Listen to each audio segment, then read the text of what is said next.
Sebanyak 83 personel polisi telah diperiksa oleh Itsus Polri buntut kasus pembunuhan terhadap Brigadir J, termasuk sosok Direktur Reserse Kriminal Umum Polda Metro Jaya Kombes Hengki Haryadi yang turut diperiksa Itsus. Padahal sebelumnya Hengki sempat hadir prarekonstruksi di lokasi pembunuhan Brigadir J. Dikutip dari tribunjakarta.com, kala itu Hengki mengenakan kemeja hitam dan sarung tangan lateks saat hadir di prarekonstruksi pada Sabtu 23 Juli lalu. Tampak ia seperti penyidik gabungan lainnya dari Barreskrim Polri. Mantan Kapolres Metro Jakarta Pusat itu juga memasuki rumah dinas Ferdy Sambo bersama dengan penyidik lainnya. Bahkan terlihat ia berulang kali keluar masuk di rumah dinas Sambo.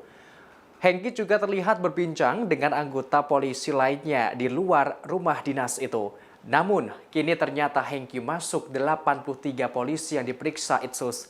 Hal ini berkaitan dengan dugaan ketidakprofesionalan dalam penanganan kasus pembunuhan Brigadir J. Diketahui dari 83 polisi, ada 35 personel direkomendasikan dijebloskan ke tempat khusus atau patsus.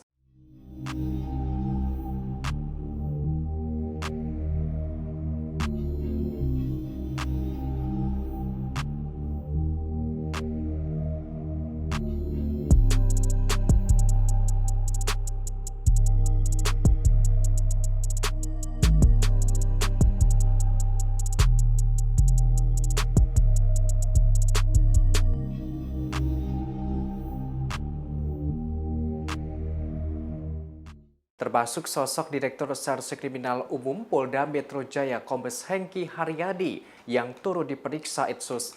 Padahal sebelumnya Hengki sempat hadir prarekonstruksi di lokasi pembunuhan Brigadir J.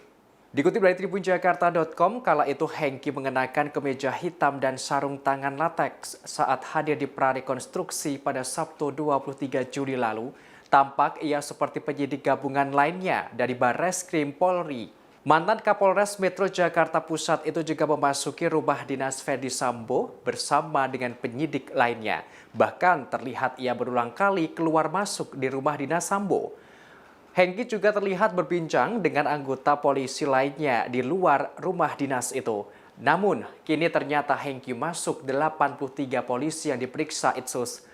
Hal ini berkaitan dengan dugaan ketidakprofesionalan dalam penanganan kasus pembunuhan Brigadir J.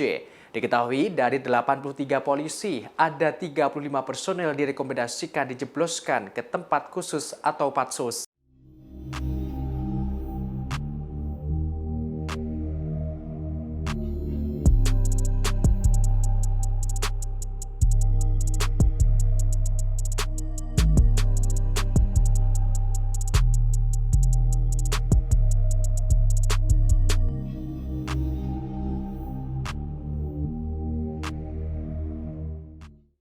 Hai pemirsa Sri Popo TV, jangan lupa komen, like, dan subscribe, serta tonton terus berita-berita terupdate lainnya ya.